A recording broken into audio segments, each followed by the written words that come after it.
Hello, my friend. Today I will tell you another long-forgotten legend.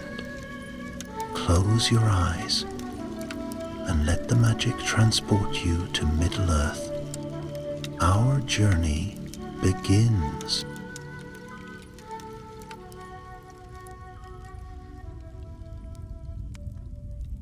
The wind whispered through the Malorn trees of Lothlórien, carrying with it the scent of spring blossoms and the shimmer of silver leaves.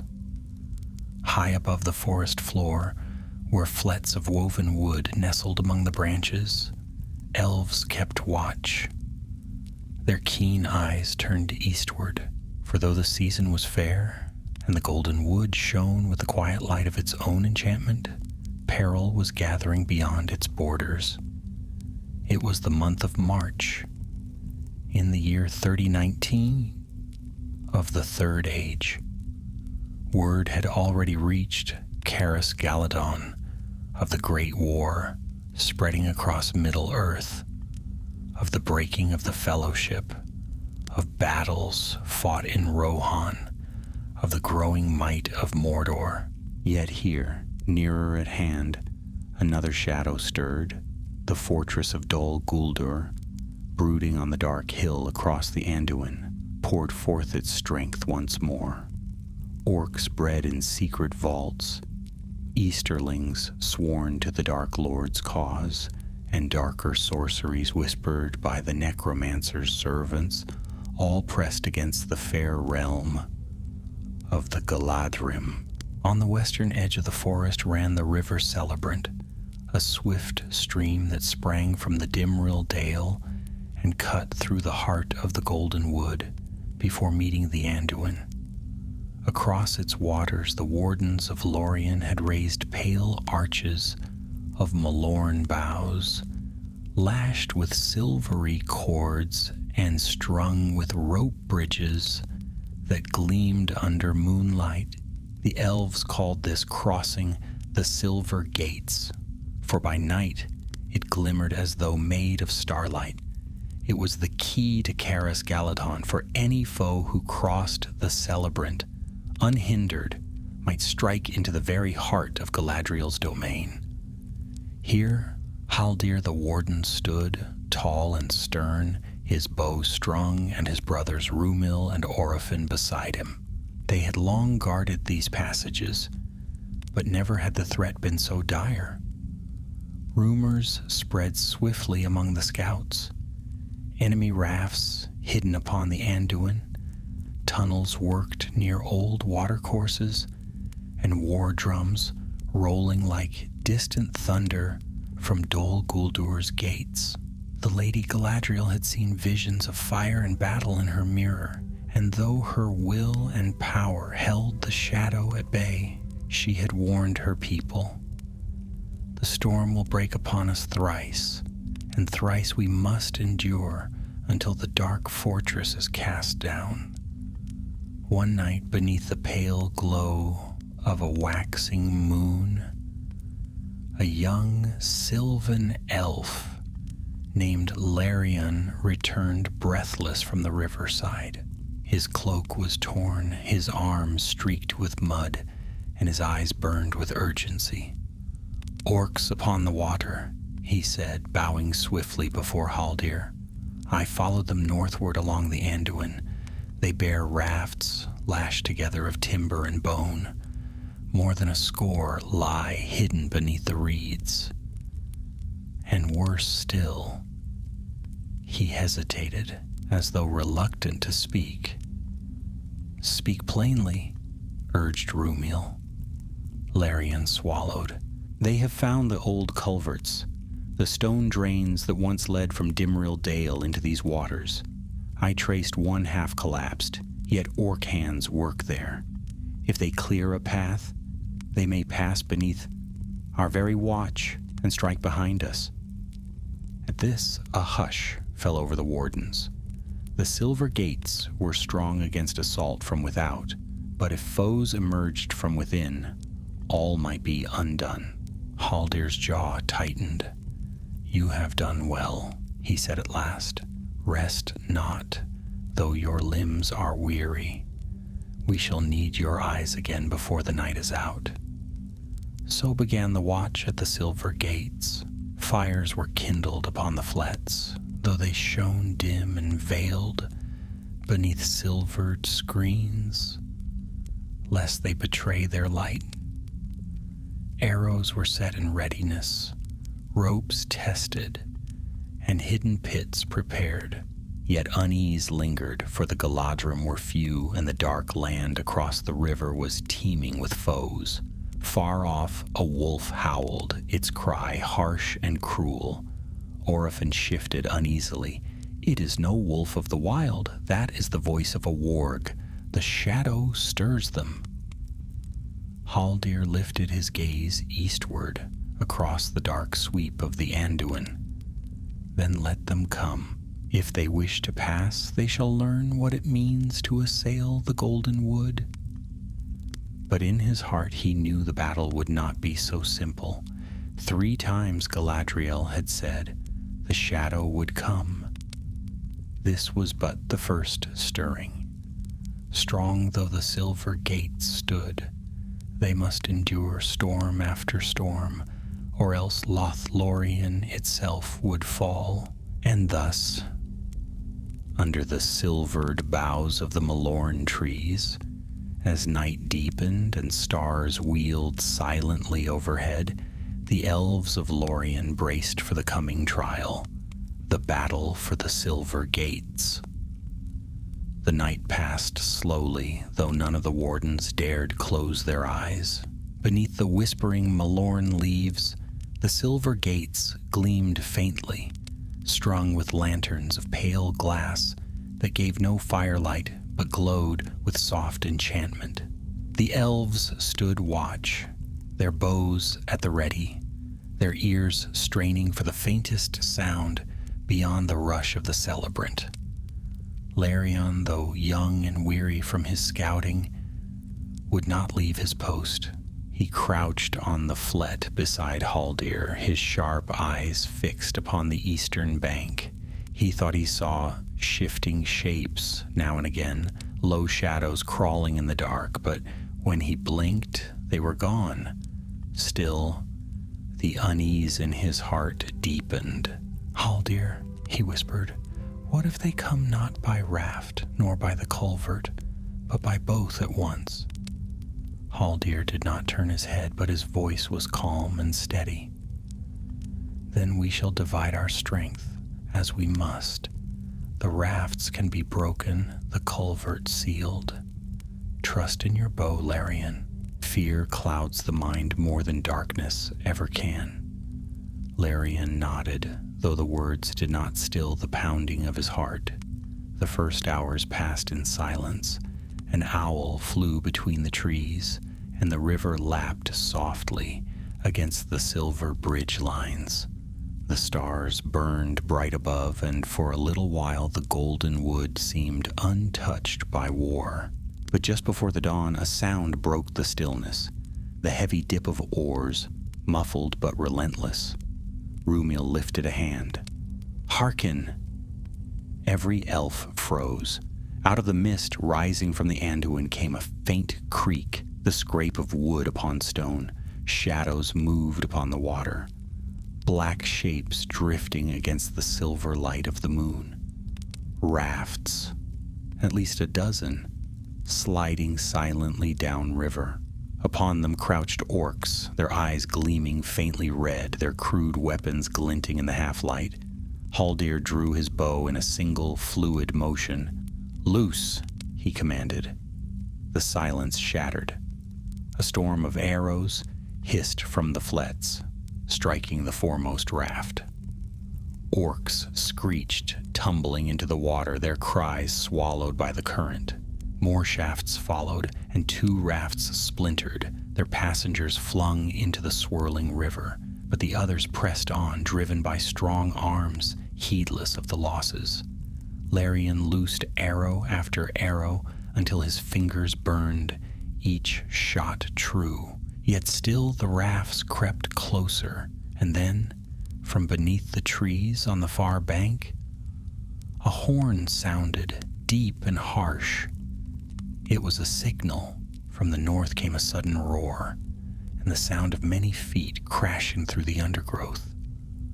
Orcs poured against the northern fences of the wood, shrieking as they struck at the outer defenses.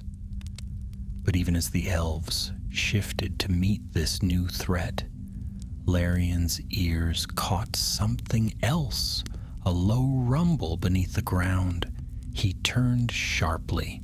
The culvert! The warning came too late. With a thunderous crash, stone gave way along the riverbank, and from the broken culvert surged a black tide of orcs, pouring up from beneath the earth like ants from a nest. At their head lumbered a hulking figure, a troll clad in corroded mail, its helm dented, its eyes burning with a cruel red light. Upon its back it bore an iron hammer, great enough to smash through oak and stone alike. The wardens cried out in dismay.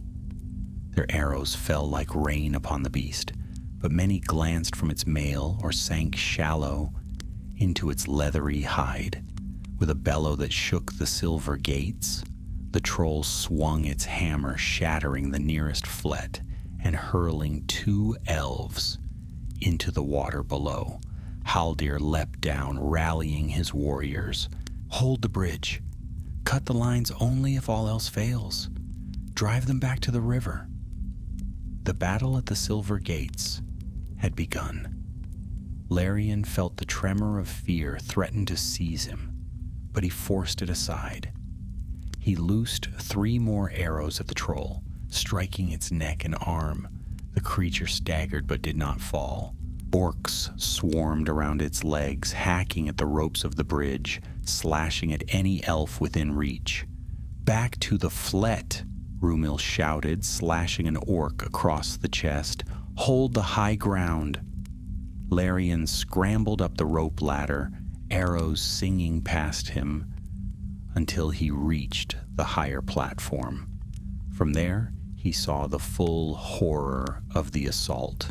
Rafts still pressed forward on the river, more orcs climbing from the culvert, and the trolls smashing a path through the defenders. All at once, the plan became clear. The attack on the northern fences was but a feint. The true aim was here, to break through the silver gates and cut straight into the heart of Lothlórien. And unless something was done, they would succeed. Larian's gaze fell on the troll. It was the key. If the monster broke through, nothing could stop the orcs from pouring into the wood. He glanced down at the netting that hung beneath the bridge, used to haul supplies from the rafts of friendly traders. An idea sparked in his mind. "Rumil," he cried, his voice carrying above the din. "The net. We can bring it down upon the troll. If we cut the anchors..." Rumil's eyes widened as he understood. "Yes, but we must lure it beneath." Larion leapt down again, landing hard upon the bridge. He shouted at the troll, loosing an arrow straight into its shoulder. The beast roared and turned toward him, fury blazing in its eyes. With another bellow, it lumbered onto the bridge, its weight shaking the timbers. "Now!" Larion cried. Rumil and 2 others hacked at the anchor ropes. The great net fell, weighted with stones, and wrapped around the troll, entangled. The monster thrashed wildly, tearing at the cords, but its movements only drew the net tighter. With one final cut, the elves severed the last rope. The bridge gave way, and with a crash, the troll plunged into the celebrant, the net dragging it down into the swift waters. Its roar faded as the current swallowed it. A cheer rose from the wardens, but it was short-lived. For even as the troll was lost, the culvert still gaped open, and orcs continued to pour through, shrieking with rage. The rafts pressed ever closer, and in the east, a dark mist began to creep across the river, blotting out the starlight. This was no natural fog. It was sorcery, foul and choking. Lothlórien coughed, his eyes stinging. He heard Orphan shout, though his words were half lost in the swirling dark. The elves staggered, their sight dimmed, their arrows flying blind. The orcs pressed harder, sensing the confusion. For a dreadful moment, it seemed the silver gates must fall. Then from the heart of the wood, a new wind stirred. It rose soft and steady at first, then stronger, a white wind that swept through the trees and over the river. The mist shuddered, tore, and dissolved, carried away like smoke before a storm. And in the clearing sky, the moon shone bright once more. Lothlórien felt strength return to his limbs and hope kindle in his heart. He knew this wind. It was the power of the Lady Galadriel herself, casting back the sorcery of Dol Guldur. "Fight on!" Haldir's voice rang out, strong despite his wound. "The lady is with us, for Lothlórien." The wardens lifted their voices in answer, and with renewed might they struck at the orcs, driving them back toward the culvert. Yet the battle was not done, for the rafts still drew near, and the enemy had not yet spent its strength. And Lothlórien, his bow in hand, knew this was only the second wave. The storm was not yet past. The waters of the celebrant boiled with foam where the troll had sunk, its bellowing voice swallowed at last by the river's hunger. For one heartbeat, the elves upon the silver gates thought victory within their grasp. The air was cleared, their courage was high, and the foe seemed shaken. But it was only a heartbeat. Darkness never relinquishes its prey so easily. From the torn culvert's mouth still poured a stream of orcs, snarling and spitting, their crude blades flashing as they scrambled up the riverbank. They poured like ants from a broken nest, each one screeching with rage. Behind them, the sound of whips cracked, and torchlight flared deeper within the tunnel. They were being driven forward, forced into the fray by some darker will. And on the river itself, though many rafts had been scattered or shattered, still a grim cluster of them pressed close. With shields held high against arrows, the orcs steered straight toward the silver gates, determined to land upon the elves' side. Worse yet, wargs had been loosed upon some of the rafts. Great wolf shapes hunched low, their teeth gleaming in the moonlight. Lothlórien's arm ached with the strain of his bow, but he did not falter. He loosed shaft after shaft, each one striking true. Yet for every orc that fell, another seemed to leap forward, shrieking curses in the black speech. Beside him, Rúmil fought like a whirlwind. He'd taken up a long spear and thrust it into the first orcs that set foot upon the bridge, casting them backward into the water. Orphan defended his side with quick strikes of his curved sword, his hair flashing like silver in the pale light. And Haldir, though his shoulder bled from a deep cut, still stood tall, directing the defense with steady commands. His voice carried over the din, calm yet fierce. "Hold the ropes. Do not let them sever the bridge. Guard the culvert mouth." But the enemy was cunning. They had failed to break the elves' line with brute force. Now they turned to trickery. Lothlórien, his sharp eyes ever searching, caught sight of two orcs slinking toward the far end of the bridge with coiled ropes and grappling hooks. He realized at once what they intended: to fasten the bridge lines and pull them down, tearing the silver gates from their anchors Without a thought, he leapt from the flet, landing hard upon the rope bridge. The wood swayed beneath him, slick with water and blood, but he kept his footing. Sprinting forward, he loosed an arrow at the first orc before it could throw its hook. The creature tumbled backwards, snarling, and vanished into the river's dark swirl. The second swung its hook high, but Lothlórien was swifter. He dropped his bow, drew his knife, and slashed the rope from its hand before plunging the blade into its chest. The orc collapsed, choking, and Lothlórien yanked the hook free. He turned back toward the others, but then the bridge heaved beneath him. With a crash, one of the rafts struck against the bridge supports, snapping a rope. The whole structure lurched violently, and Lothlórien nearly lost his grip. The world spun, the river roared below, and for an instant he dangled above the waters, his knife still clutched tight. "Hold fast!" Rúmil shouted, rushing toward him. He seized the broken line, bracing with all his strength. The bridge steadied, though it sagged dangerously. Lothlórien pulled himself up, gasping for breath. "Thank you," he said hoarsely. "Do not thank me yet," Rúmil replied grimly, "for the night is far from over." Indeed, the battle only grew fiercer. The orcs poured in a ceaseless tide, their eyes gleaming with madness, their voices rising in a dreadful chorus. The culvert spewed forth yet more, and in the depths of that tunnel glimmered a light, sickly green, flickering like a fire of decay. Something more than orcs lurked in the dark. And then it came.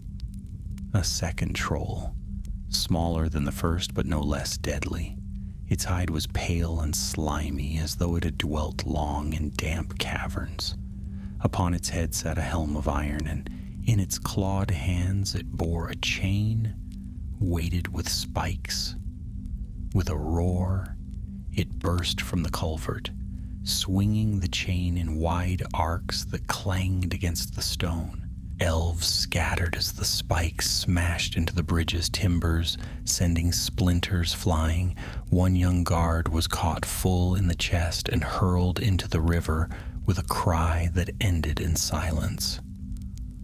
"Fall back," Haldir commanded, his voice sharp.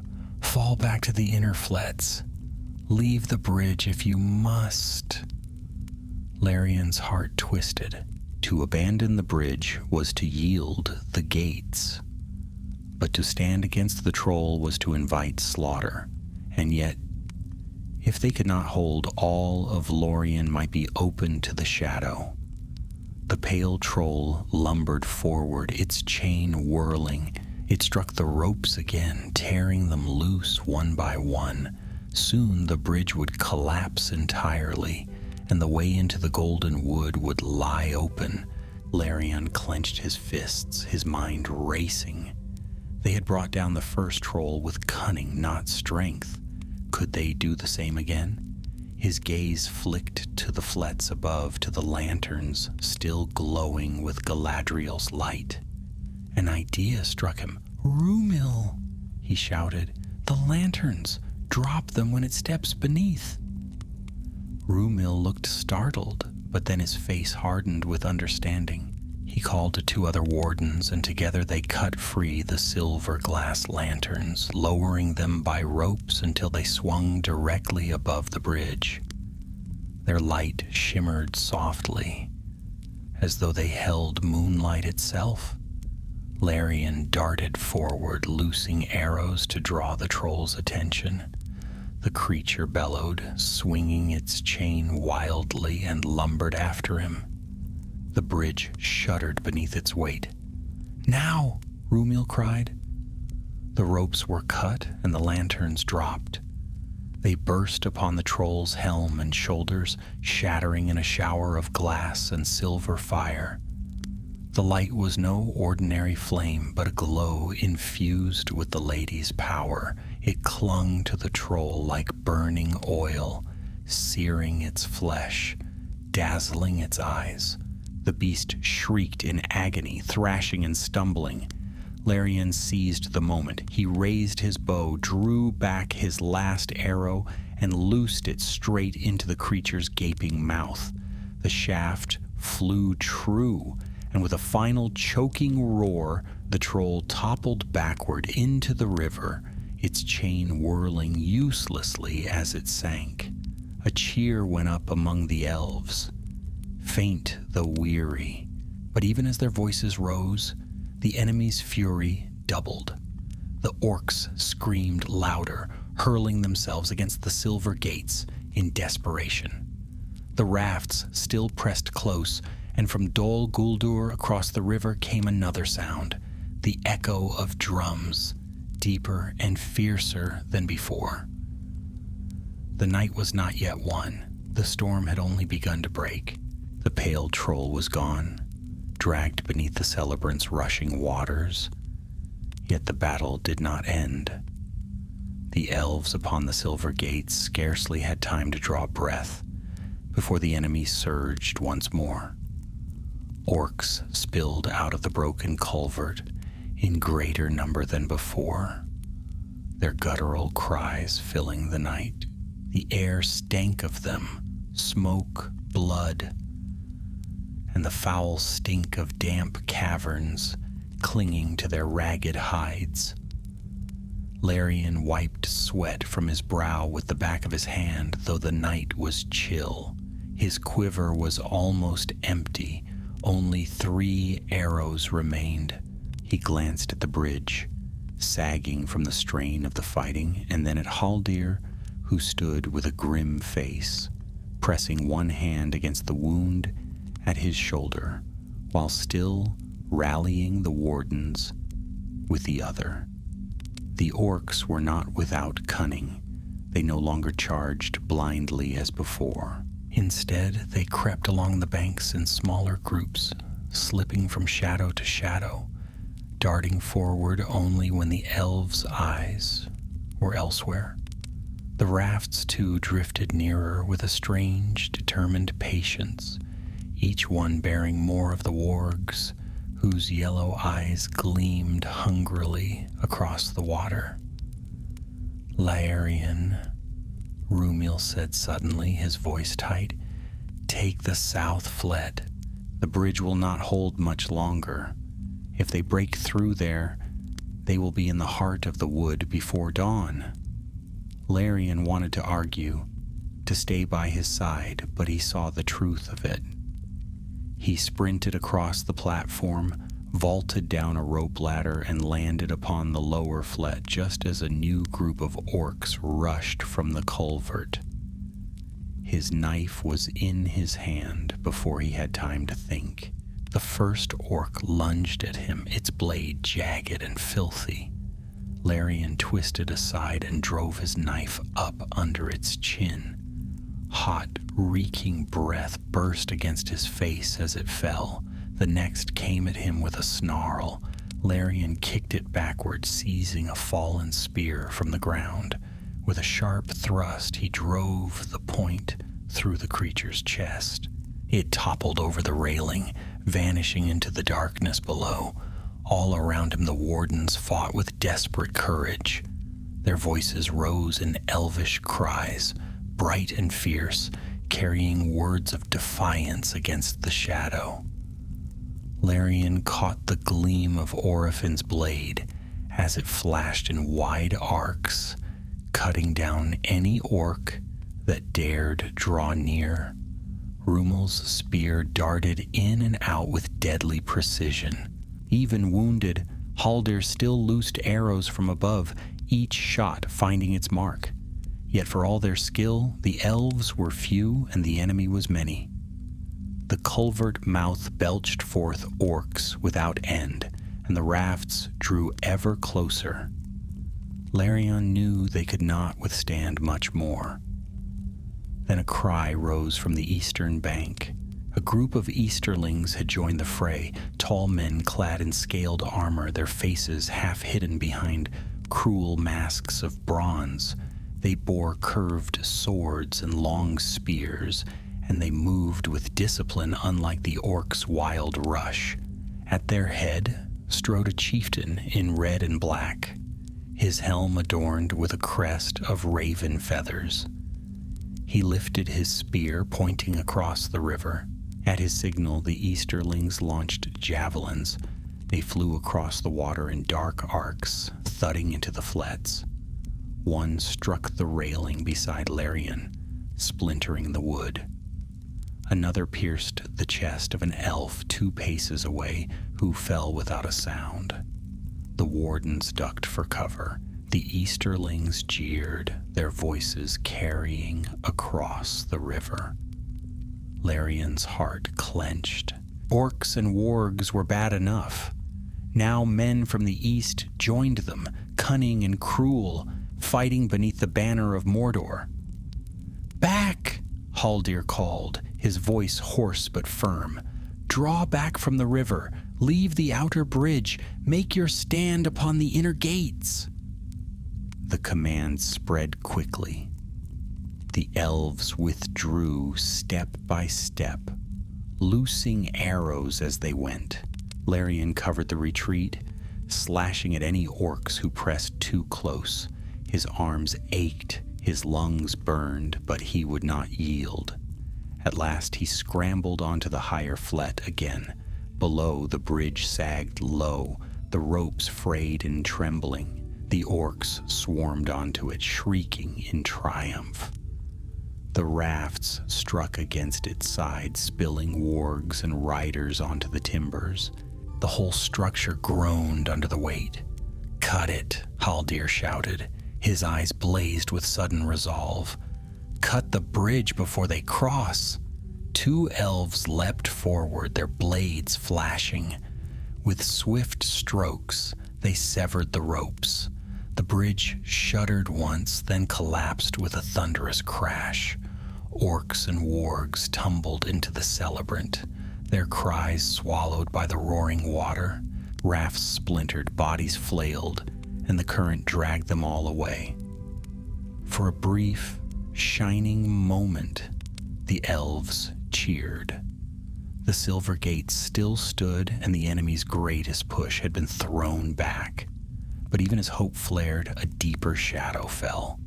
From the culvert's mouth came a strange light, green and vile, flickering like the glow of swamp fire. It cast twisted shadows upon the bank, and with it came a sound that froze the heart, a voice, low and cruel, chanting in the black speech. Lothlórien felt his blood turn cold. This was no mere orc magic. Something darker stirred in the depths of the tunnel. He glanced at Haldir, who had gone pale. "The sorcery of Dol Guldur," Haldir murmured. "They would break our spirits with shadow." The ground trembled faintly beneath their feet. The culvert widened as though forced by unseen hands, stones splitting with sharp cracks. A stench poured forth, fouler than before. Then the voice rose higher, shrieking its chant, and a great shape lumbered from the dark. It was no troll this time, but something worse, a hill ogre twisted by sorcery, its flesh blackened and cracked, its eyes glowing with green fire. Chains of iron bound its limbs, yet it moved as though driven by another's will. In its hands it bore a massive cleaver, black as night. The wardens faltered. Even the bravest among them hesitated before such horror. Lothlórien felt the weight of despair pressing down like a stone. Could they stand against this, when so much had already been spent? But then the wind rose again, sudden and strong. It swept down from the heart of the wood, rustling the silver leaves, and with it came a voice, soft yet commanding, speaking not aloud, but in every heart that heard it. "Stand. Do not yield." The light of Lothlórien does not falter. Lothlórien knew it at once. Galadriel. The lady herself was with them. Strength flowed back into his limbs, and courage steadied his heart. He lifted his bow, set an arrow to the string, and called out to the others, "For Lothlórien, for the lady!" The elves answered with a cry, their voices bright and fierce. They raised their weapons once more, ready to face the horror that came from the culvert. The battle for the Silver Gates was far from over, and the darkest trial had only just begun. The hill ogre towered at the mouth of the culvert, its shadow stretching long across the broken bridge. Its flesh was a horror to look upon, gray and cracked like stone, with veins of sickly green fire glowing beneath the skin. Chains clinked as it moved, and yet the chains did not bind it. They seemed to urge it onward, rattling like the bars of some unseen prison. The voice that had chanted in the black speech still echoed faintly, as though guiding its every step. For a long moment the elves of the Silver Gates stood silent. No bird sang, no wind stirred. Only the sound of the celebrant's rushing waters filled the night. The enemy had brought forth its greatest terror yet, and even the bravest hearts faltered before it. Larian's breath came shallow and fast. He had seen trolls and wargs, had even stood against the Easterlings' spears. But this was something else. The ogre's gaze burned with unnatural fire, and Larian felt as though it could see through him, straight into his fear. His bow wavered in his hands. Then above them, Haldir spoke. His voice was low but steady, and it cut through the terror like steel. "Do not falter. You are the wardens of Lórien, and this is the lady's land. Stand with me, brothers, and let no shadow break us." The words kindled courage in Larian's chest. He set his jaw, steadied his bow, and drew an arrow to his cheek. Around him the others did the same. Orifin raised his sword, Rumil his spear. Together they faced the beast. The ogre bellowed. It was a terrible sound, like the cracking of stone, and the very ground shook beneath their feet. With slow, dreadful steps, it crossed the bank toward the flats. Each step was heavy enough to make the ropes of the higher platforms tremble. "Arrows," Haldir commanded. A dozen shafts flew, hissing through the air. They struck the ogre's chest and shoulders, but most glanced harmlessly from its thick hide. Only 2 sank deep, and even then the beast seemed not to notice. It kept coming, its cleaver raised high, glowing faintly with the same green light that pulsed through its veins. "Again!" Rumil shouted. More arrows flew. Larian aimed for the creature's face, letting his arrow fly true. It struck the ogre just above the eye. The monster roared, staggering back a step, clawing at the shaft. For a heartbeat, hope flared among the elves. But the ogre did not fall. It tore the arrow free, green fire hissing from the wound, and surged forward with renewed fury. With a swing of its cleaver, it smashed into the nearest flet, splintering wood and sending 2 elves tumbling to the ground below. "Larian!" Orifin's voice rang out. He pointed to the ropes that held the flets aloft. "Cut them if you must. Bring the platform down upon it." Larian's stomach clenched. To cut the ropes would mean destroying the very defenses they had sworn to guard. But if it brought the beast down, it might be their only chance. Before he could decide, the ogre struck again. Its cleaver crashed into another flet, shaking the entire structure. Elves scrambled for safety arrows, flying in all directions. The beast was too strong. It would tear the Silver Gates apart, beam by beam, if nothing was done. Larian glanced upward. Above the ogre, one of the larger platforms sagged dangerously. If it fell, it might crush the beast. He tightened his grip on his knife, leapt to the nearest rope, and began to climb. His muscles burned as he hauled himself higher, dodging falling splinters and arrows. The ogre's roar rang in his ears, but he forced himself upward hand over hand. At last he reached the top. The rope stretched taut beneath his fingers, the platform swaying. Below, the ogre raised its cleaver again, preparing to strike. Lothlórien took a deep breath, raised his knife, and slashed the rope. The platform groaned, tilted, and with a thunderous crack, it fell. The ogre looked up just as the mass of wood and timber crashed down upon its head and shoulders. The impact shook the very bridge, dust and splinters flying in all directions. For a moment, nothing could be seen. Then, as the dust cleared, the elves peered down.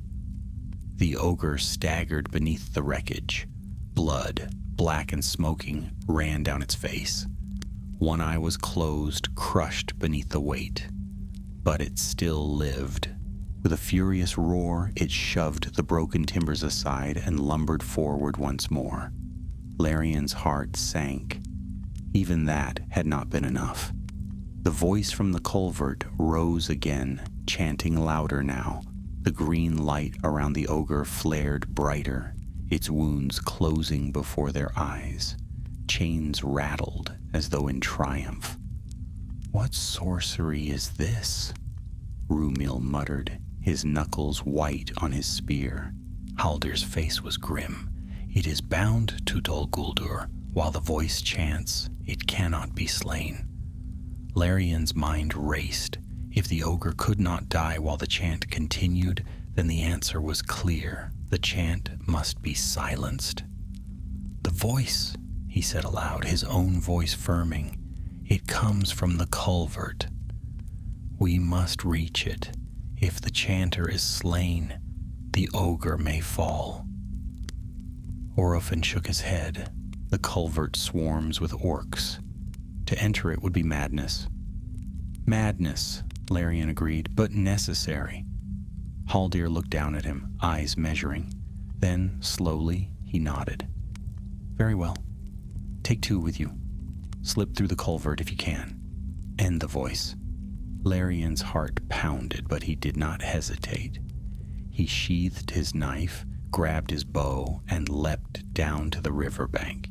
Two young elves followed him, silent and determined. Together they crept toward the culvert, keeping low, slipping between shadows. The mouth of the tunnel yawned wide, broken stone jutting like teeth. Within, the green light flickered brighter, and the voice echoed louder. Orcs still poured from the darkness, but their eyes were fixed on the battle above. Lothlórien and his companions slipped behind them, pressing close to the damp stone walls, moving as silently as foxes. Deeper and deeper they went. The air grew foul, heavy with the stench of rot. The voice grew clearer, harsh syllables twisting the very air. At last they saw him, a sorcerer of Dol Guldur, hunched and cloaked in black, standing upon a broken dais of stone. In his hand he held a staff bound with iron, its head glowing with the same green fire that pulsed through the ogre. His mouth worked ceaselessly, chanting in the black speech. Lothlórien raised his bow, his hand trembling. One arrow left. Just one. He drew it to his cheek, aiming at the shadowed figure. The sorcerer's eyes snapped open. They burned with a pale, cruel light. And he raised his staff. Lothlórien loosed the arrow. The shaft flew straight, striking the sorcerer in the chest. He staggered, the chant breaking. For a moment the green light flickered and dimmed.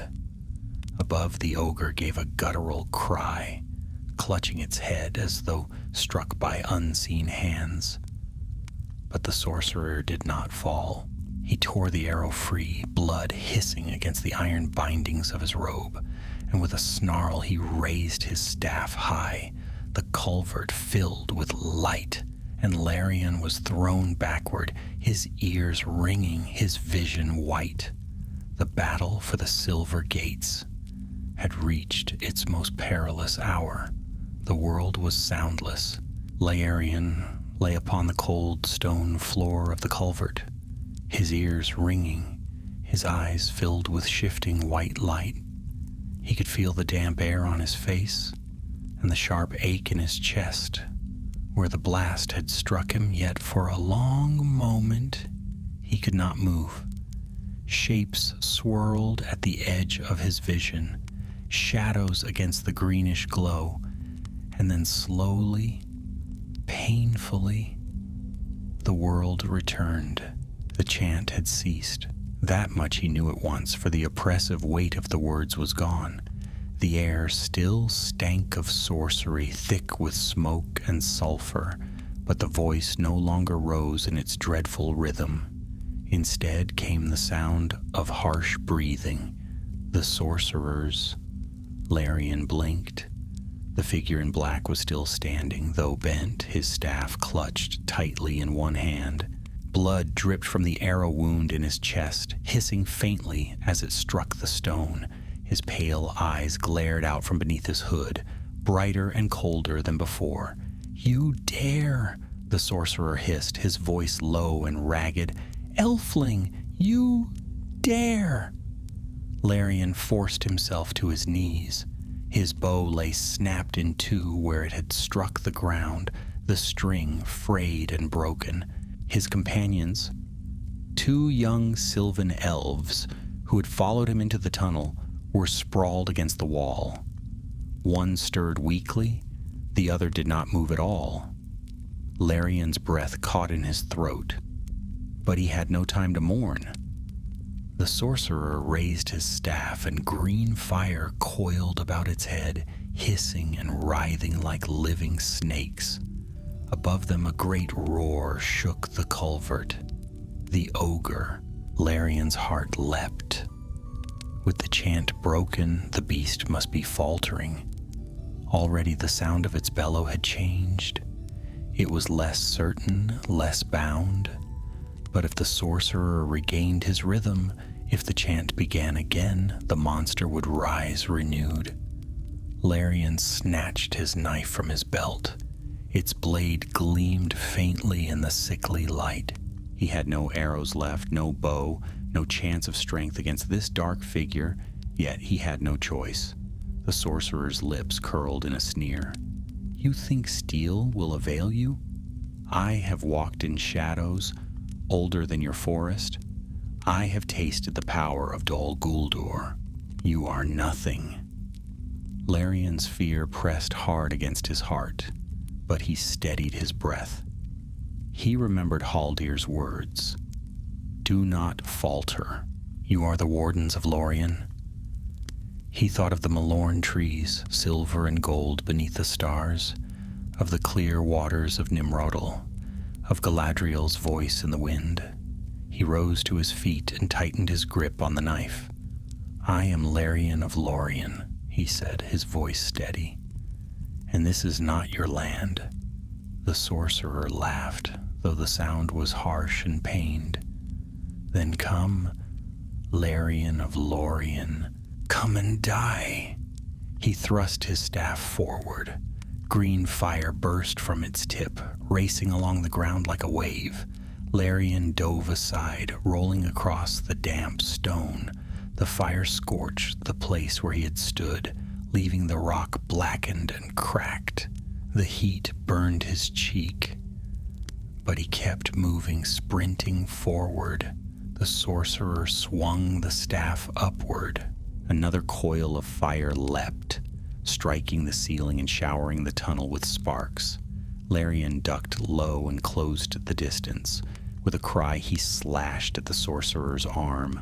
The blade cut deep, black blood welled, and the staff clattered to the ground. The sorcerer screamed. a sound like iron scraping stone. His pale eyes flared with fury. With his free hand, he struck Lothlórien across the chest, hurling him backward into the wall. Lothlórien gasped, the breath knocked from his lungs. His knife slid from his fingers. The sorcerer staggered, clutching his wound, but he did not fall. He raised his hand, muttering dark words, and the staff quivered where it lay. Slowly, it began to lift from the ground, drawn back toward him. Lothlórien's vision blurred. His ribs ached. His body cried for rest. But he saw dimly one of his companions stir. The younger elf, pale with fear, yet driven by sudden courage, crawled forward and seized the staff with both hands. With a cry, he flung it into the rushing stream that ran along the culvert floor. The staff struck the water, and at once the green fire sputtered and hissed. Smoke rose in thick clouds. The sorcerer shrieked, stumbling toward the stream, but it was too late. The current swept the staff away, carrying it down into the darkness. The sorcerer whirled, his eyes blazing. "You will pay for this," he roared. But even as he spoke, the tunnel shook violently. Stones fell from the ceiling. Dust billowed in thick clouds. Above, the ogre bellowed again, this time in rage and confusion. The chain binding of the spell was broken. Its power wavered. Lothlórien forced himself up. His knife lay near, glinting faintly. He seized it, ignoring the pain in his chest, and hurled it with all his strength. The blade struck the sorcerer in the throat. The cry that followed was terrible to hear. The figure clawed at his neck, black blood pouring through his fingers. His eyes dimmed, his body shuddered, and with one final gasp, he crumpled to the ground. The green light guttered and died. For a moment, silence filled the culvert. Then faintly, the elves heard the sound of battle above, the clash of steel, the cries of orcs, and the roar of the ogre. But the roar was different now, weaker, pained, no longer bound by sorcery. Lothlórien leaned against the wall, every muscle trembling. His chest burned, his vision swam, but relief washed over him. They had done it. The chant was ended. The beast would fall. "Come," he whispered to his companion, who still crouched by the stream. "We must return. Haldir must know." Together they stumbled toward the mouth of the culvert, stepping past the sorcerer's crumpled body. Behind them, the stream carried the iron staff away into the depths, its glow fading with the current. As they emerged into the night air, the sight before them was both terrible and wondrous. The ogre staggered upon the broken bank, its chains dragging uselessly, its cleaver slipping from its grasp. Arrows bristled from its hide, and its glowing veins were darkening, fading to ash. It bellowed one last time, a cry of rage and despair, before collapsing upon the shore with a crash that shook the ground. The orcs shrieked in dismay. Some fled back into the shadows, others hurled themselves into the fight with wild fury. The Easterlings on the far bank shouted curses, their javelins flying, but even they seemed shaken by the fall of the beast, and the elves of Lothlórien raised their voices in triumph. Their courage flared bright once more, and they pressed forward, cutting down the orcs that remained. Lothlórien sank to his knees, exhausted but alive. He lifted his gaze to the Lothlórien trees, their silver leaves shining in the moonlight. The silver gates still stood. But the battle was not over. The drums of Dol Guldur still echoed faintly across the river, and the night was far from spent. The ogre's body lay sprawled upon the river bank, its black blood steaming in the chill night air. The ground trembled faintly with the weight of its fall, and the chains that once bound it clattered uselessly as they shifted with the current of the celebrant. For a breathless moment there was silence across the silver gates. The elves stood with bows half raised and blades dripping, their eyes wide, their chests heaving.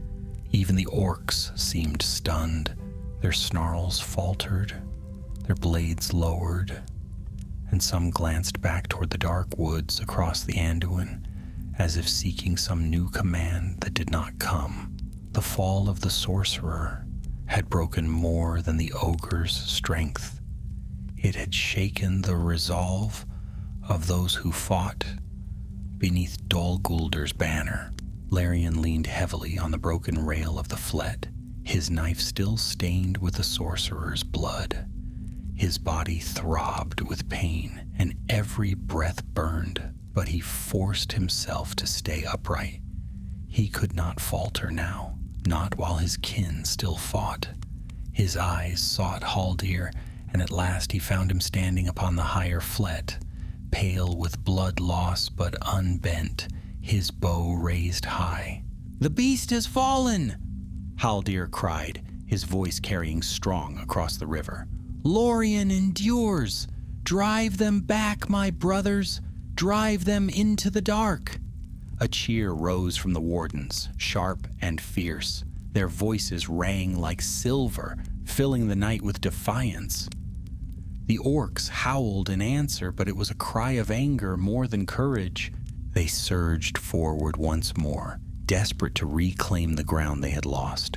But without the strength of the ogre or the sorcerer's binding chant, their fury was nothing against the elves' renewed strength. Arrows rained from the flets, each one finding its mark. Spears thrust, blades flashed, and orcs tumbled screaming into the river. Larian's companion, the young elf who had flung the staff into the stream, fought by his side now. His hands still shook with fear, but his eyes were bright with determination. Together they stood at the culvert mouth, striking down any who dared creep from its depths. At last, the flow of orcs began to dwindle. The tunnel grew quiet, the shadows empty, and then, as swiftly as it had begun, the first wave was broken. The rafts drifted aimlessly, some shattered, some overturned. The few orcs who still clung to them leapt into the water, paddling desperately back to the far bank. The Easterlings shouted in their harsh tongue, retreating into the darkness beyond the river. At last the wardens lowered their bows. The silver gates still stood. For a time there was no sound but the rushing of the celebrant and the weary breathing of those who remained. The ground was littered with broken arrows, splintered timbers, and the bodies of the fallen, elf and orc alike. The air reeked of smoke and blood, yet above them the Malorn leaves still whispered, untouched, shining faintly with silver light. Lothlórien sank to one knee, exhaustion pulling at him.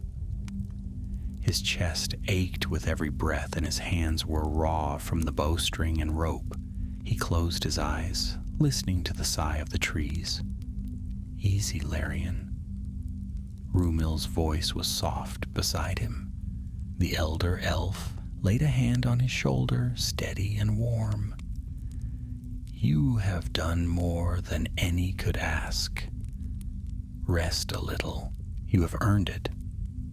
Lothlórien shook his head. "No, not yet. It is not finished." Rumil's eyes softened. "You speak truth, but take heart. This was the first storm, and we have withstood it. The lady herself watches over us." Above them, Orphan helped Haldir down from the higher flet. Their captain's face was pale, his tunic soaked with blood, but his eyes burned with fierce pride. He looked upon the wardens, upon the broken bridge and the still glimmering arches, and gave a weary nod. "You have done well," he said. "The first assault has been thrown back. Dol Guldur has learned that Lórien is not so easily taken." Larian's heart swelled at the words, but unease lingered still. He remembered Galadriel's warning. "Thrice the storm will break upon you." This was only the beginning. As if to echo his thoughts, the distant drums of Dol Guldur began again, faint at first like thunder on the horizon, then stronger, louder, rolling across the river. The orcs that had fled now turned their faces back toward the golden wood, their eyes rekindled with cruel fire. The Easterlings raised their horns and banners once more. The wardens stiffened. Their victory had lasted but a heartbeat, and the shadow was gathering strength again. Haldir drew himself upright, though pain shadowed his face. Bind the wounded, gather arrows, cut away the broken beams and set fresh ropes. We have little time before the next assault. The elves moved swiftly, their hands sure even in weariness. Those who had fallen were laid gently beneath the Malorn trees, their faces covered with cloaks of gray. Arrows were plucked from the dead and set anew in quivers. The bridge, though torn, was patched with what timber remained. Nets were rewoven, lanterns reset. Lórien worked beside them, though his limbs trembled. His wounds stung, but he pushed aside the pain. Each knot tied, each rope drawn tight was another barrier between the shadow and his home. When at last the work was done, the wardens gathered upon the flets once more. The night was deep now, the moon hidden behind drifting clouds. Across the river, faint lights burned in the dark, torches moving in ordered lines. The enemy was not retreating. They were preparing. Larian's young companion, Eladril was his name, he now remembered, stood beside him, eyes wide with fear. "How can we face them again?" he whispered. "We are weary, our numbers are fewer, and the lady said the storm will break thrice." Lórien placed a hand on his shoulder. "We will face them because we must. This is our home. If we fall, there is no other." Eladril nodded, though his fear did not vanish. Then the horn of Dol Guldur sounded again, long and harsh. From the eastern bank came movement, shadows shifting, shapes advancing, but this time it was no wild rush of orcs, no scattered rafts upon the river. This time they came in order, in ranks, with shields raised and spears set. Torches flared, banners rose, and the drums beat louder than before. The second wave was coming. Haldir raised his bow and set an arrow to the string. His voice, though weary, rang clear. "Stand ready, wardens of Lórien. The shadow does not rest, but neither do we. Tonight we show them once more that the silver gates will not fall." The elves lifted their bows, their spears, their swords. Their faces were pale, their arms heavy, but their eyes burned bright. Lórien felt his fear give way to a strange calm. He had faced death already and lived. He had slain a sorcerer of Dol Guldur with his own hand. Whatever came, he would not yield.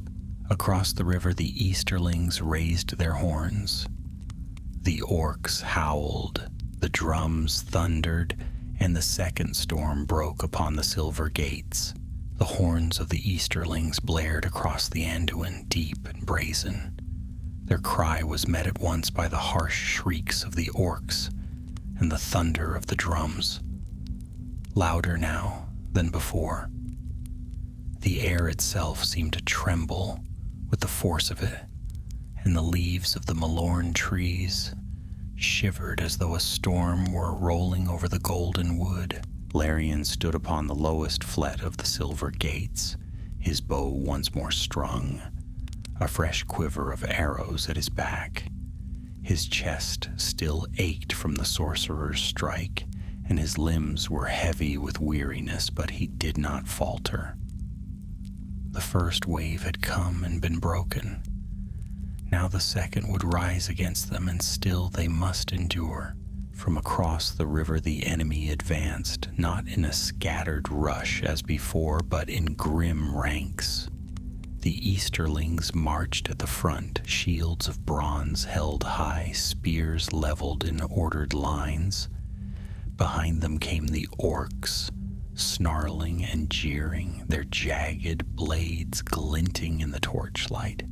Among them padded wargs, their yellow eyes glowing, their riders clutching cruel spears tipped with iron. And still further back, Lothlórien glimpsed darker shapes, tall and hooded, their faces hidden, their hands clutching staves. His heart clenched. More sorcery. Beside him, Rumil narrowed his eyes. They have learned. No longer will they throw their strength recklessly upon our bows. They come with order now, with shields and spears. This assault will be harder than the first. Then we must be harder still, Haldir said. His voice was strained and blood still soaked his tunic, but he stood unbent. His bow was in his hands, his gaze fixed upon the enemy. Remember the lady's words, we must endure thrice. This is the second storm. If we falter now, all will be lost. The wardens nodded, their faces pale but resolute. Each took his place upon the flets, arrows notched, spears and blades ready. The ropes and nets had been set anew, lanterns strung, though the broken bridge remained a wound across the water. The enemy would find no easy crossing here. Lothlórien glanced at young Eladril, who stood near, his hands trembling slightly upon his bowstring. The boy's fear was plain, but his eyes were bright. Lothlórien laid a steadying hand on his arm. Breathe, he whispered. Loose true, and do not waste your arrows. You will not fail. Eladril gave a sharp nod, though his lips were pressed tight. Then the Easterlings halted at the river's edge. Their captain, the man with the raven-feathered crest, raised his spear high. His voice carried across the water in a harsh tongue, and at once a great raft was dragged forward. Unlike the clumsy crafts of the orcs, this raft was wide and heavy, bound with iron nails, its timbers blackened with pitch. Upon it stood a dozen shield-bearers, their bronze walls gleaming in the torchlight. Behind them spearmen crouched, ready to thrust as soon as the raft touched shore. Another followed and another, until 5 great rafts lay side by side, a floating bridge of war. The elves shifted uneasily. They mean to storm us in full rank, Orofin muttered. If those rafts land together, we cannot hold them. Haldir raised his bow. Then we must not let them land. Archers, aim for the oarsmen. Sink the rafts before they reach the gates. At his word, a storm of arrows hissed from the flets, falling upon the foremost raft. Several oarsmen fell at once, clutching at their throats or chests, before tumbling into the dark water. But others leapt forward, taking up the oars without hesitation. The shields at the front locked tighter, forming an iron wall against the arrows. The rafts pressed onward. Again the elves loosed, and again arrows struck. 2 of the rafts slowed, their crews faltering under the deadly rain. But 3 surged forward still, closing the distance with each heartbeat. Fire, Rumil called. Bring fire. At once, torches were lit upon the flets, their flames burning bright against the night. Bundles of pitch-soaked arrows were passed hand to hand. Lothlórien seized one, set it to the flame, and drew it to his cheek. The fire flared, hot and bright, and with a sharp breath he loosed. The arrow struck the nearest raft, embedding deep in its pitch-blackened timbers. At once the flame leapt hungrily across the wood. Others followed, and soon the raft was alight, fire racing along its length. The Easterlings shouted, their shields raised against the sparks, but the blaze grew too fierce. With a groan the raft cracked apart, spilling men and orcs alike into the river. A cheer rose from the elves, but it faltered quickly, for even as the first raft burned, the second and third reached the bank. With a crash, they struck the shore, and the Easterlings leapt forward, their shields locked tight. "Stand firm," Haldir cried. The wardens met them at the water's edge. Spears clashed against shields. Arrows pierced gaps in the bronze wall. But the Easterlings pressed forward with steady strength, their discipline unbroken. Orcs swarmed in behind them, clambering over the sides, shrieking as they struck. Lothlórien fired arrow after arrow, each one sinking deep. An Easterling fell, then another, their bodies dragged away by the current. But still the line pressed on. At last Lothlórien's quiver was empty. He cast his bow aside, drew his knife, and leapt down to the riverbank. The clash was fierce. Spears thrust at him. Shields slammed against his chest. He ducked beneath one strike, slashing upward with his knife. The Easterling cried out, blood spraying, and toppled into the water. Another came at once, his spear darting like a snake. Lothlórien twisted aside, seized the shaft, and wrenched it free. With a sharp thrust, he drove the point into the man's side. The line faltered. Rumil's spear darted beside him, striking down another. Oriphan's sword flashed, cleaving through an orc's helm. Together the elves held. Though their arms ached, their breath came ragged. Then the ground shook. Lothlórien froze, his knife dripping. From the far bank, beyond the Easterlings' lines, shapes were moving again, taller than orcs, broader than men. Trolls, 3 of them, striding toward the water, their eyes glinting red in the torchlight. Each bore a heavy club of iron, and chains dangled from their wrists. The wardens gasped. 3 more, Rumil whispered, by the stars, 3 at once. Lothlórien's heart sank. They had brought down one with cunning, another with fire, a third with the fall of a platform. But 3 together? Even with Galadriel's power, could they endure? Haldir's voice rang out, fierce and unyielding. "Do not falter. We are the wardens of Lothlórien. If they send 3, then we shall send them 3 graves in the river." The elves raised their voices in answer, though fear gnawed at their hearts. Lothlórien tightened his grip on his knife, his breath sharp. The second storm had broken in full, and the silver gates shuddered beneath its fury. The trolls stepped into the water. The Easterlings pressed harder, the orcs howled, and the battle began anew. The water surged about the trolls' legs as they waded into the celebrant, each step sending ripples across the black surface. Their eyes gleamed like coals, their mouths stretched in cruel grins. The Easterlings shouted encouragement, pounding their spears against their shields as the beasts advanced. The orcs howled with glee, sensing doom for the elves who held the silver gates. Lothlórien's breath quickened. He had faced monsters already that night, and each had nearly cost him his life. To see 3 trolls together was a weight heavy enough to crush his courage flat, but he would not let it. His fingers curled tight around his knife, and he forced himself to stand tall. "Back to the flets," Haldir called. "Loose from above. Bring them down before they reach the bank." The elves obeyed at once. They scrambled up the rope ladders, took their places upon the platforms, and drew their bows. A storm of arrows hissed down upon the trolls, striking shoulders, arms, legs.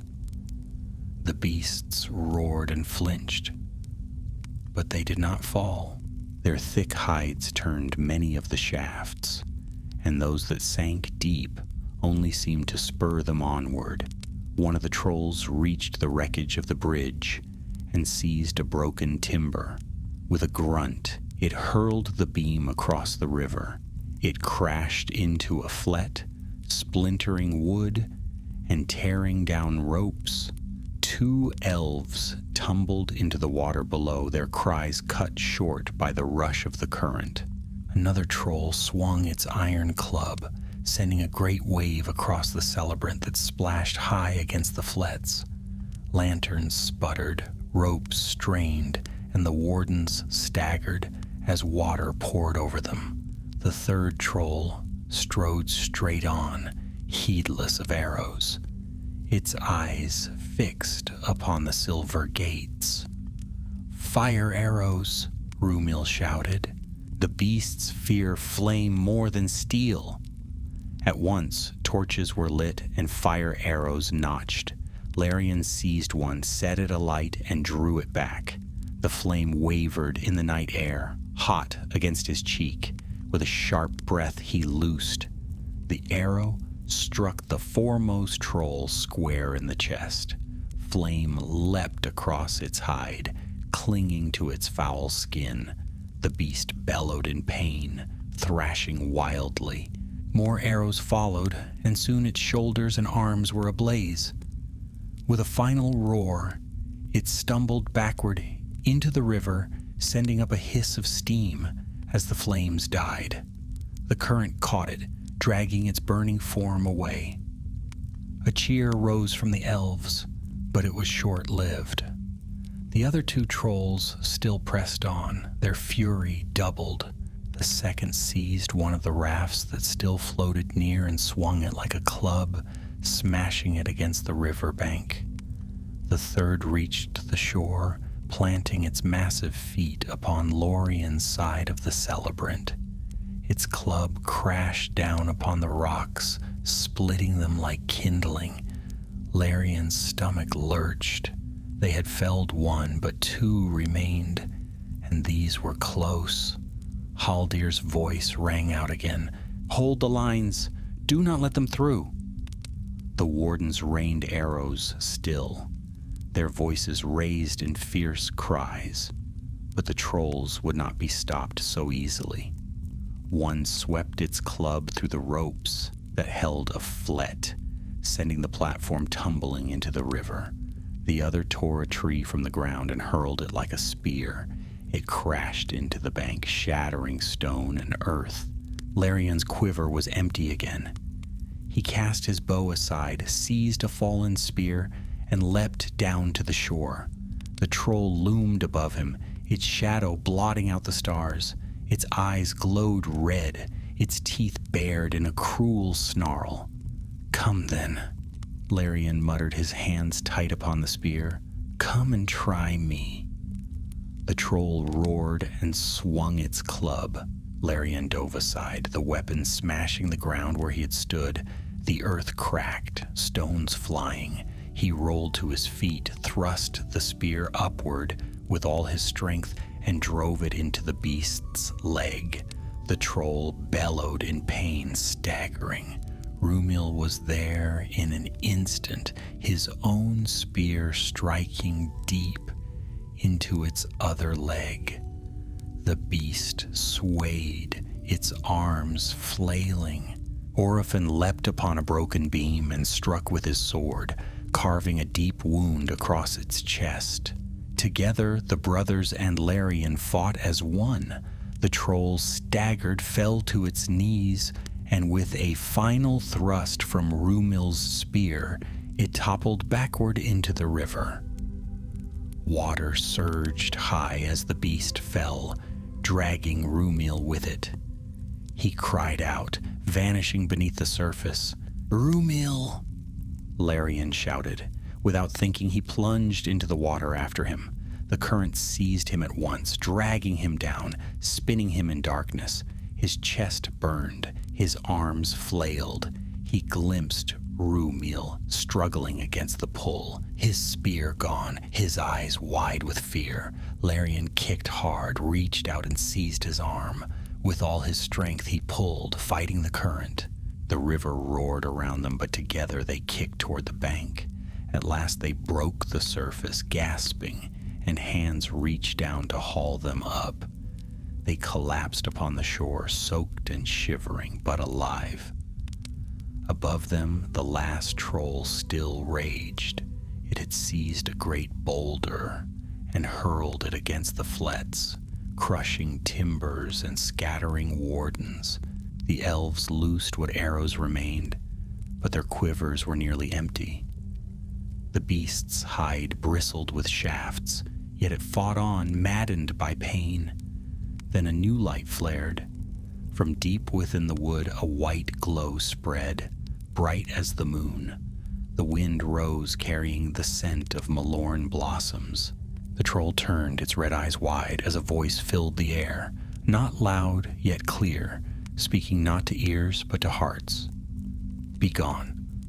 This land is not yours." The troll shuddered. Its club fell from its hand, its eyes dimmed, and with a groan it turned and stumbled back into the river. The current caught it, dragging it away into the dark. The elves stood in silence, their eyes lifted toward the glow. It was the Lady Galadriel, though she did not show herself. Her power alone had turned the beast. Larian's heart swelled with relief. The second storm had broken, and though battered, bloodied, and weary, the silver gates still stood. But across the river the drums of Dol Guldur did not cease. They beat on, slow and steady, promising yet another storm to come. Larion shivered. 2 waves had broken, 1 yet remained. The river ran black with ash and blood. Fragments of broken rafts drifted past like bones, and here and there the pale hand of a drowned orc clawed at the current before sinking beneath. Smoke hung over the celebrant, clinging low to the water, stirred only by the sigh of the night wind.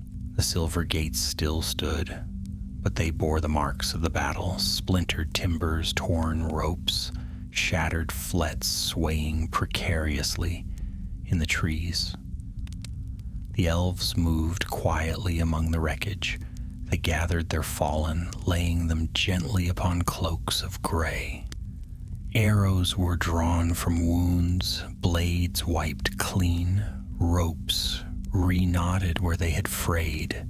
Few words were spoken. The silence of grief hung heavy over the wardens of Lórien. Larion sat upon the bank, his hair plastered to his face, his chest bound with a strip of linen that one of the healers had tied tight around his ribs. His arms ached, his legs trembled, but his eyes never left the dark sweep of the river. Twice the storm had broken upon them, and twice they had endured. Yet he remembered the lady's warning, thrice. 1 more yet remained. Beside him, Rúmil sat, wrapped in a cloak, still coughing from the water he had swallowed. Orifin stood nearby, sharpening his sword. Though the blade was already clean, his jaw set and his gaze dark. At last Rúmil spoke, his voice hoarse. "I thought I would not see the stars again when the river closed over me." He gave a faint, bitter smile. "It seems the celebrant has no taste for elven flesh." Larion managed a weary laugh. "Nor for mine. It tried, but I would not give in. Rumil's hand tightened briefly on his shoulder. I owe you my life. Larion shook his head. We owe each other. That is the way of it. Orphan looked up sharply. Hush. Do you hear? The three froze. From across the river came the sound of drums once more. They had never ceased entirely, but now they grew louder, stronger, rolling like thunder through the night. And mingled with them was a new sound, the long, wailing cry of horns, deeper than before, mournful and terrible. The elves straightened. Their weariness fell away, replaced by a sharp tension that set every nerve on edge. Haldir appeared then, leaning upon Orphan's arm, his face pale but his eyes unyielding. His voice was quiet, yet it carried to every ear. The third storm comes. The wardens gathered, their numbers fewer than at the night's beginning. They stood in a half-circle beneath the Lothlórien trees, their weapons ready, their faces grim. Some bound wounds hastily with strips of cloth, others notched arrows with shaking hands. Larion saw fear in many eyes, but no elf turned away. They would stand, no matter what came. Across the river the darkness shifted. Torches flared, hundreds of them stretching in a long line. The sound of marching feet echoed across the water, steady and relentless. Then they came. Orcs poured forth in numbers greater than before, their armor black, their helms cruelly spiked. Easterlings marched beside them, their bronze shields gleaming, their spears raised, and behind them moved a line of dark figures, hooded and cloaked, their hands gripping staves from which faint green fire flickered. But most terrible of all was the great machine they dragged between them. It was a siege tower of blackened wood and iron, mounted upon wheels as tall as a man. Chains bound it, and orcs strained at the ropes to pull it forward. Upon its top, a cruel ram of iron shaped like a wolf's head gleamed in the torchlight. The wardens gasped. Never before had such a thing been brought against the golden wood. They mean to break the silver gates themselves, Orphan whispered. Haldir's eyes narrowed. Then we shall break their tower. The drums thundered, the horns wailed, and the third storm advanced. Arrows flew first, a dark rain that hissed across the river. The elves raised shields of woven wood, their own arrows loosed in return. Orcs fell, Easterlings staggered, but still the tide pressed on. The siege tower creaked and groaned as it rolled forward inch by inch toward the bank. Fire! Haldir cried. Torches were lit, arrows set ablaze. Larion seized one, drew it back, and loosed. The arrow flew true, striking the tower's side. Flame burst upon the black wood, licking hungrily upward. Other arrows followed, and soon the tower burned in several places. But the timbers were thick, the pitch sealed deep, and the fire sputtered, struggling to take hold. Still it came. The orcs howled with glee, their voices rising higher as the tower neared the water. The elves fired again and again, but the beast of wood and iron pressed on, unyielding. At last it reached the bank. With a crash, its wheels struck stone, and the ram swung forward, striking the silver gates. The timbers shuddered, ropes strained, the flets quivered. Again the ram swung, and again the silver gates groaned. Panic rippled through the wardens. If the gates fell, nothing would stand between Dol Guldur's army and the heart of Lórien. Haldir's voice rose above the din, fierce and clear. Do not falter. Aim for the wheels. "Bring the tower down." Lothlórien loosed arrow after arrow at the great wheels. Sparks flew, wood splintered, but the wheels held. Rúmil hurled a spear, piercing deep, but still the tower groaned forward. Then Larian's eyes caught something, a coil of rope that bound the tower's frame, stretched tight beneath its weight. If it were cut, the whole side might collapse. "Rúmil, there, the rope!" he shouted. Without hesitation, Rúmil seized another spear, hurled it with all his strength. The spear struck true, slicing the rope clean. With a crack, the tower shuddered. One side collapsed, timbers splintering, wheels snapping free.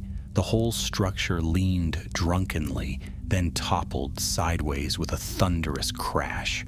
Orcs screamed as they were crushed beneath, flames leaping high as the burning timbers split. A cheer rose from the wardens, fierce and bright. But their triumph was short. From the line of hooded figures across the river came a great cry, and the green fire upon their staves flared bright. A wall of shadow swept across the water, blotting out the stars, choking the air with smoke and ash. Lothlórien staggered, his breath caught in his throat. He heard elves coughing, saw their arrows fall short as their aim faltered. The sorcerers of Dol Guldur had come themselves. The third storm had truly begun. The wall of shadow rolled over the river like a tide, blotting out moon and stars. The silver leaves of the Malorn trees vanished into gloom, and the very air seemed to thicken with dread. Larian's chest tightened as though unseen hands were pressing upon him. He tried to draw breath, but the smoke clawed at his throat. Around him, elves coughed and staggered, their arrows flying wide, their eyes watering. The sorcerers had come. Across the celebrant, their dark figures stood in a line, cloaks whipping in the unnatural wind. Green fire burned upon their staves, casting a sickly glow that shimmered upon the smoke. Their voices rose together, chanting in the black speech, the sound like iron chains dragged across stone. Larian's heart quailed. He remembered the first sorcerer in the culvert, the way his chant had bound the ogre. Now there were not one, but 6. Their voices wove together in dreadful harmony, and the power of Dol Guldur pressed heavy upon the silver gates. Eladril, the young elf who had fought beside him, dropped to his knees, his bow clattering from his hands. His face was pale, his lips trembling. I cannot," he whispered. "The light is gone. We are lost." "No." Larian seized his shoulder, shaking him hard. "It is not gone. Look." He pointed upward, though the stars were hidden. "It is there, even if the shadow veils it. Hold fast, Eladril. Hold fast for Lorien." But even as he spoke, the ram of the fallen siege tower groaned. Orcs had seized its chains, dragging the half-broken frame toward the gates once more. The silver gates shuddered under the blows. The wardens loosed arrows blindly into the smoke. But their shafts found little mark. Fear spread like poison. If the gates fell, the enemy would pour through into the heart of the Golden Wood. Caras Galadhon itself would be within reach. Then, through the choking dark, came Haldir's voice. Weak from blood loss though he was, his words carried with fierce strength. "Wardens of Lorien, do not yield. This is our home, our lady's realm. If the shadow would take it, let it find us unbroken, loose, and strike true." His cry pierced the despair.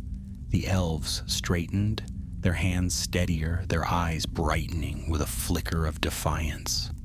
Arrows flew against spears thrust, blades gleamed even in the gloom. The line held, though it trembled. Lothlórien notched his last arrow, his breath steady despite the smoke.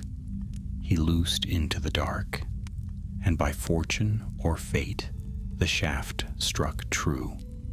A sorcerer staggered, clutching his arm, his chant breaking for a heartbeat. The green fire of his staff flickered. In that instant, the wall of shadow wavered. A gap opened, and through it a pale light shone, the moon gleaming silver against the black. The elves cried out in sudden hope. They loosed again, driving the enemy back a step. The sorcerer raised his voice once more, but the wound had weakened him, and his chant faltered. "Press them!" Orphan shouted. "Press them while they falter!" Arrows rained, and orcs fell shrieking into the water. The Easterlings raised their shields, but even they wavered beneath the renewed fury of the wardens. Yet the other sorcerers did not falter long. With a cry they joined their voices, their chant rising higher, harsher. The gap closed, the moon vanished, and the shadow deepened once more. The silver gates groaned. The ram struck again, harder than before, its iron head splintering timber. A crack split one of the pale arches. Lothlórien's breath caught. "It cannot hold," he whispered, "not against this." And then, just as despair threatened to break them, the air changed. A wind stirred, cool and clean, sweeping through the Malorn trees. It carried with it the scent of blossoms, the sound of leaves whispering in gentle song. The smoke thinned, torn away, as if by unseen hands. Upon the highest flet, a white light blossomed. It grew brighter and brighter until it shone like a star, piercing the darkness. The elves lifted their faces, their eyes wide, their hearts lifted. Galadriel had come. She did not walk among them, but her presence filled the wood. Her voice, soft as falling water, yet strong as steel, spoke within every heart. "This is my realm. You shall not take it." The green fire of the sorcerers faltered. Their chant wavered, their staves shook in their hands. One cried out in terror and fell to his knees. Another dropped his staff entirely, the glow sputtering into nothing. The shadow broke, the smoke dissolved, the stars shone once more, and the moonlight gleamed upon the celebrant. The elves lifted their bows. Their arrows gleamed white as they flew, blessed by the lady's light. They struck the sorcerers true, piercing cloak and flesh alike. 3 fell at once, their bodies sinking into the dark waters. The others staggered, broken, their chants silenced. A cheer rose from the wardens, fierce and bright. Hope flared like fire. The orcs, seeing the sorcerers fall, wailed in despair. Many turned to flee, throwing themselves into the river or scrambling back toward the far bank. The Easterlings hesitated, their ranks breaking. The trolls were gone, their siege tower ruined, their sorcery undone. "Lothlórien!" Rumel's voice rang out. "The gates hold." Lothlórien lowered his bow, breathless, his heart hammering. He looked upon the silver gates, scarred and splintered, but still standing. He looked upon the river, strewn with the bodies of foes, and upon his kin, weary but unbroken. They had endured the 3rd storm. The drums of Dol Guldur faltered, then ceased. The horns fell silent. The river rolled on, carrying away the wreckage of the shadow's might. At last there was peace. Haldir, pale and bloodied, leaned against his brothers, his eyes heavy, yet he smiled faintly as he looked upon the gates. "It is done," he murmured, Lorien endures. Larion felt the weight lift from his shoulders. He sank to his knees, gazing up at the stars, now shining clear above. The lady's voice lingered faintly in his heart, a whisper of comfort, of triumph. The shadow has failed. Rest now, my wardens. The light of Lorien remains. And so the battle for the silver gates of Lothlórien was ended.